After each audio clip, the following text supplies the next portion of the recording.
accelerating St. John's growth. They reflect the consensus and commitment of St. John Council to work with other levels of government and across all sectors to unlock and realize the region's growth potential. This deliberate rollout this afternoon is most certainly enhanced by the presence of our Premier, our local members of the Legislative Assembly, and our Member of Parliament. Their attendance shows their support for St. John. The initiatives presented during this session of Common Council are well known to them. In return, we know that they are committed to St. John and to achieving what is important for our community within a strong province and a strong nation. We wish to recognize their hard work to address our city's needs as best they can. For all of that, we are most grateful and welcome them here this evening. We also have many other special guests and wish to welcome all of the community representatives. Achieving success cannot be done without you, so your presence here tonight is important and certainly noteworthy. I will now pass the floor to the City's Commissioner of Growth and Community Services, Jacqueline Hamilton, who will deliver today's presentation in collaboration with members of Council, which is a little bit unusual and out of the norm. I will then return for some concluding remarks. Thank you. Commissioner Hamilton.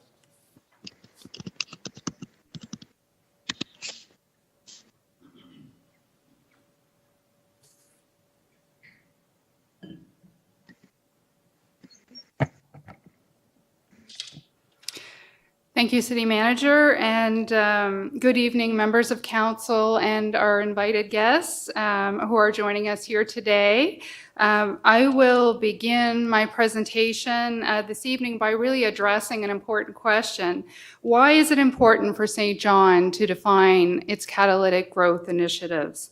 Put simply, our experience is that growth at the pace that it needs to happen doesn't happen on its own. To be successful, we must focus our resources on high-impact initiatives that align with our growth strategies and have the most potential to accelerate growth. These priorities also help focus the efforts of our provincial and federal partners. We are seeking strategic investments that will help deliver the most benefit for St. John and for our partners. Council has signaled its focus on growth as part of the priorities you have endorsed for your term. You have set ambitious targets for growth in the city's 10-year strategic plan, which will see the population of St. John grow by 15,000 to a population of 85,000, and the doubling down on our targets for immigration and for encouraging newcomers to succeed and stay in St. John. You have also set stretch goals of 3% annual growth to the city's tax base, with 1% coming from new development. As your Commissioner of Growth, I can assure you that these are bold ambitions for accelerating growth in St. John. As a region, we have also set aspirational 10-year growth outcomes, which will see the region grow collectively by 25,000 people, up to 35% growth in the municipal tax base, and the building of a stronger brand for the region. Our growth initiatives must be in lockstep with the region, and we are pleased to have some of our regional partners with us here today. When St. John succeeds, so does the region. And when the region succeeds, so does the province. So, what are St. John's next catalytic growth initiatives? Council has endorsed 8 high-impact initiatives that will accelerate growth by focusing on critical infrastructure and partnerships needed to propel the city forward. These initiatives bring together the private sector and government resources to deliver a high return on investment and generate sustained growth for St. John. They also improve the city's image and amenities to strengthen our value proposition. The priorities include 4 key infrastructure projects to accelerate growth, and they include 2 projects that are already underway in their current form and have been since 2019. And with that, I won't keep you in suspense any longer. First is the Central Peninsula Learning Commons, an innovative new urban school that will be a community hub to support and revitalize the South Central Peninsula neighborhoods. I will ask the Deputy Mayor to say a few words about this council initiative. Thank you. This project is more than a new school. It's about building a complete community with wraparound services to serve our children and families in need. The community programming that exists in the Central Peninsula schools today are vital to the future health and well-being of the community. We are eager to advance to the next stage of work to design and begin construction of this game-changing initiative. By working together with the province and community partners, we will improve learning outcomes and tackle poverty here in St. John. Investment in this school will be an important catalyst to attract families and build more inclusive neighborhoods in our urban core. Next is the redevelopment of Fundy Key. First identified as a catalytic project in 2019, it is part of a broader revitalization effort to transform St. John's waterfront and to action a big move in our Central Peninsula neighborhood plan. I will now call upon Councillor Stewart to say a few words about this council initiative. Thank you. I'd like to welcome everybody to our little horseshoe. This is the most people that have been in the room since I've been on council, so welcome. It would have been easy for this council to not include Fundy Key in our catalytic projects, as we can all see that things are well underway on site. However, all of us on council and city staff understand the importance of this to remain at the top of everyone's priorities to ensure nobody takes their foot off the pedal. The Fundy Key redevelopment, a major waterfront project which will continue to be built out over the next 10 years, will see coordinated public and private investments already planned to include several high-profile buildings and features, the extension of Harbor Passage, and a refurbishment of the public space around Market Slip. The development of the site is anticipated to generate between $2 and $3 million in annual property tax at full build-out. This development has been instrumental in the approval of federal and provincial infrastructure investments. Continued advocacy and investment by all levels of government is crucial to securing that full build-out of the project is achieved, and it will unlock further investments along St. John's waterfront, thereby boosting tourism and enhancing the brand of the region. This development will help St. John secure a position in the world's eyes as a city that learned how to maximize the potential of its waterfront. I say this on our city's 237th birthday. The St. John of the future is being built today. Thank you. Next, Council is prioritizing a new multi-purpose recreational facility to improve access to sport, recreation, arts, and culture through a modern, new, state-of-the-art complex. I will now turn it over to Councillor Sullivan to say a few words about this initiative. Thank you, Commissioner Hamilton. When I look at this, I've been calling it the Arts and Recreation Facility.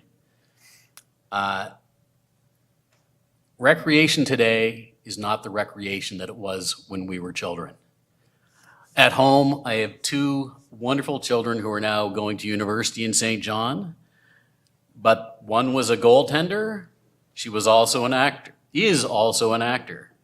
The other, a defenseman and a referee on the ice, but he's a singer and plays guitar.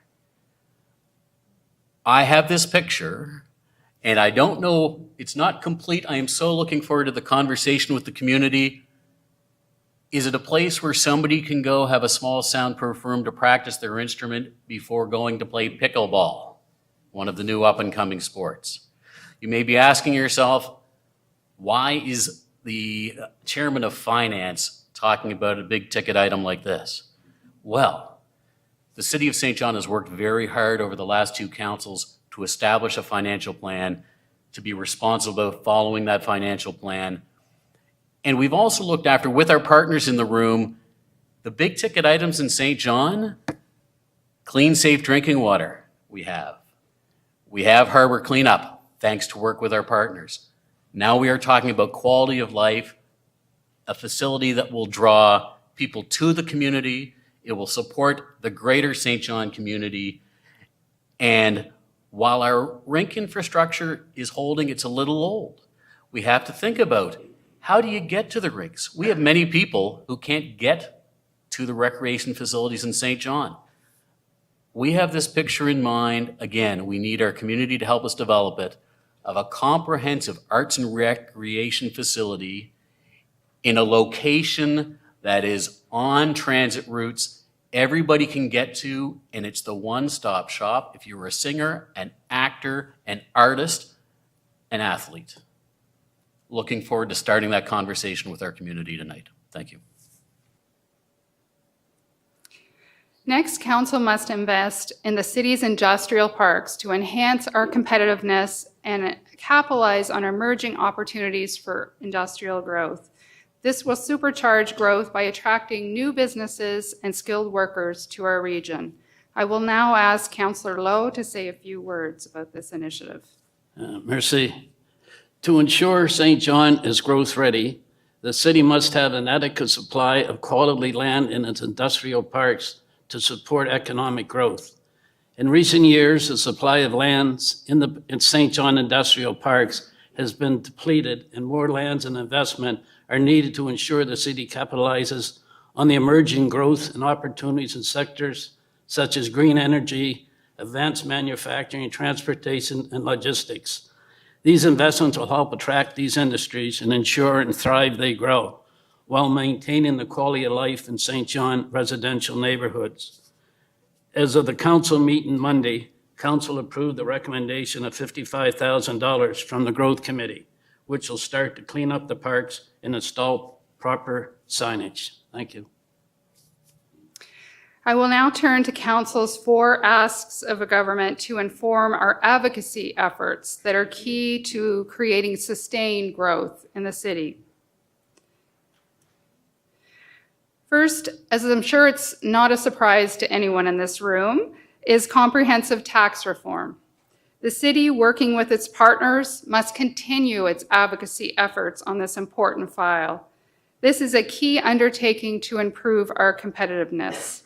I will now turn it over to Councillor Killen to say a few words about this council initiative. Thank you, Commissioner. So St. John has long called on the province for comprehensive tax reform to ensure more local tax dollars stay in the city to help maintain strong and sustainable municipal services. Currently, the province collects significant property tax for its own purposes that is disproportionately high when compared to other provinces. In alignment with the province's Sustaining St. John plan, the time for modernizing our outdated tax system is now. Tax reform is a key lever through which government can encourage economic growth and ensure that cities are able to keep more of the tax money generated within their community to deliver core municipal services. This reform must include the option of allowing municipalities to set differential tax rate and the need to address tax distribution. If the province were to follow other Canadian provinces and leave property tax as an economic tool for St. John and other municipalities, residents would see more benefit from their property tax dollars and enjoy a more competitive property tax rate, which in turn has positive benefits for growth. And I wanted to say, as a member of the ad hoc committee on tax reform, I've been very privileged to work with folks like Glenn Savoy and Trevor Holzer, Minister Alem, Minister Dunn, Emily Mason, and now our new friend, Ken Anthony. So we are very excited to move forward on all these initiatives, and we're well aware that you're well aware of what's going on, and we're excited to work together, honestly, and build relationships and just continue to strengthen our relationship with the province. So I appreciate you all being here tonight, and to you, Premier Higgs, for hearing us out and moving forward in a positive direction. Thank you. The city is also calling upon the province to unlock tens of millions of dollars in federal funding by providing the required matching bilateral funds. These dollars would help the city make critical investments in green infrastructure and advance its climate change agenda. I will now turn it over to Councillor Radwan to say a few words about this council initiative. Thank you, Commissioner Hamilton, and I'm always excited to discuss more partnerships. So currently, more than $36 million. So let's just think about that. $36 million in green infrastructure funding is available from the federal government. The city is calling on the province to unlock these federal funds by providing the required provincial matching funds. These dollars would help make critical investments in climate-related infrastructure, enable the creation of a green economy, support the city's goal to be carbon neutral by 2040. This includes the potential for a district energy system, efforts to green our city's fleet, and green infrastructure projects to drive smart growth. The city welcomes an opportunity to partner with the province to make these transformational investments and to help green our economy. And I want to say personally, I have the utmost confidence in Premier Higgs. Thank you for attending, and all of our MLAs to come together and create this bond with the City of St. John and our MP, Wayne Long, to help pull up St. John even bigger and doing better things to help build this province. Affordable housing is a critical need for our residents and key to our community's success. The city is looking for federal and provincial support as it embarks on the creation and the delivery of an affordable housing action plan, which will improve access to safe and affordable housing for all St. Johners. I will now turn it over to Councillor Hickey to say a few words about this council initiative. Thank you, Commissioner Hamilton. St. John is in a housing crisis, with more than 30% of residents struggling to afford housing, and in my ward, 50% of our children living in poverty without housing security or food security. Our growth is putting a strain on the supply of our housing, especially affordably priced housing, which has not kept up with the pace of demand. To effectively respond to these challenges, the City of St. John has embarked on an affordable housing action plan, which will generate bold actions to create safe and affordable housing for all St. John residents. This will require a new level of commitment from our partners and discussions between all three levels of government on what new policy and financial expectations are now being placed on municipalities in an area that has historically fallen under the responsibilities of both federal and provincial governments. Just this week, our mayor and team of staff stepped onto the national stage in presenting to the House of Commons Standing Committee on Housing, outlining St. John's emergency and the new potential under the new Housing Accelerator Fund, which can directly support the City of St. John. Our collective ability to respond to St. John's housing challenges will enable our community's ability to achieve growth and improve the sense of belonging for those who choose to call St. John home. Thank you. The city aims to work with post-secondary institutions, other levels of government, our business community, including Envision St. John, to enable the growth of post-secondary programs at both UNB St. John and New Brunswick Community College. This is to build a more resilient economy and spark growth and innovation in our region. I will now turn it over to Councillor Harris to say a few words about this council initiative. Thanks, Commissioner Hamilton. You know, St. John is a city that has a myriad of opportunities in front of it and potentials because of that. With hundreds of good-paying jobs currently looking to be filled and a slew of employers across various industries and even more coming down the line. The time is now to break new ground in our education ecosystem to ensure we have local talent ready to work. With traditional public education institutions like NBCC and UNBSJ at or near capacity, we need to find new ways to grow and support those educational streams. We also need to better align the fruit of our educational labor with the needs of our community to ensure we grow the talent pool we need to achieve the potential that our city and province needs us to achieve. Now, I want to make this a bit personal. This morning, I was teaching in a more informal setting a batch of newcomers that came to us at the Tool Library from the YMCA, who I know we have some representation from. And the funding to do this came from Minister Holder's office through Working NB. And it's a small stab at trying to help people get access to jobs in the trades, which we need to solve crises like our affordable housing. And it's apparent to me that we have the right people in the room. And I think the City of St. John must work closely with our post-secondary institutions, the province of New Brunswick, and our business community to further develop and enhance the offerings of our campuses. We also need to support new educational streams that deliver on those emerging talent needs and the next generation of business and industry that's coming to St. John. By leveraging the development of these tremendous knowledge centers, they can be a catalytic engine of growth for our entire region and ensure we are positioned for growth and sustainability. Thanks. Thank you, members of council, for your participation in tonight's presentation. Before you for approval are recommendations to endorse 8 high-impact initiatives that will spur growth by addressing critical infrastructure and partnerships needed to propel the city forward. These actions balance the strong momentum that we're currently experiencing around our current priorities while capitalizing on our emerging opportunities to position St. John as a strong magnet for growth. They reflect our collective optimism about St. John's future. By moving forward with this endorsement, Council will be positioned to deliver concrete actions that move the needle on growth and enhance St. John as a destination for people to live, work, play, and learn.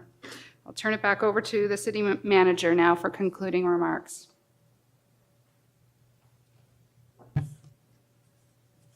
Your Worship, members of council, distinguished guests, and of course, members of the public. This concludes the description of the 8 catalytic initiatives for the City of St. John. Some are not new at all, such as Fundy Key. Some have already important provincial approvals, but there's still much work to be done, such as the new school. Some are very well known and are already being worked on, such as the 4 advocacy efforts, but again, there's still much work to be done. And some are new, where deliberate analysis and planning of the next steps will be important. These include the complex Arts and Recreation Center, the comprehensive Arts and Recreation Complex, and the revitalized efforts in the industrial parks. In some, they represent the priority effort, but not the total effort for the city staff, or if I could be so bold as to speak on behalf of council for a moment, the effort of the entire team to achieve these initiatives. I say they are not the total effort because there are many other initiatives within the City of St. John that deserve our attention, and they will get it. Ladies and gentlemen, on conclusion of this council meeting, we invite everyone to a reception in the lobby where we can celebrate our path forward together. We will also have at that reception our well-deserved recipients of the Civic Awards, who will be receiving their awards in a second council meeting this night at 7 p.m. You are, of course, invited to stay for that ceremony, should your schedules allow. With that, Your Worship, city staff, based on council's deliberations, priorities, and direction, are recommending and is seeking approval of the motion that you see on the screens before you. Subject to questions and the motion, that concludes the briefing for this evening, Your Worship. Thank you, City Manager. I will take over on that. Deputy, I'll need a seconder. Councillor Sullivan, on the question. Any questions for City Manager? All in favor? Opposed? Motion carried. You've got your 8 new priorities up there. I just want to say to everyone, thank you so much for coming tonight. It's a good news story.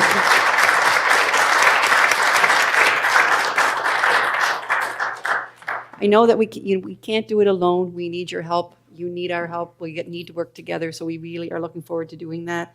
And this is important for us as well because we need to we want to be laser focused on where we're going and what we're doing as well.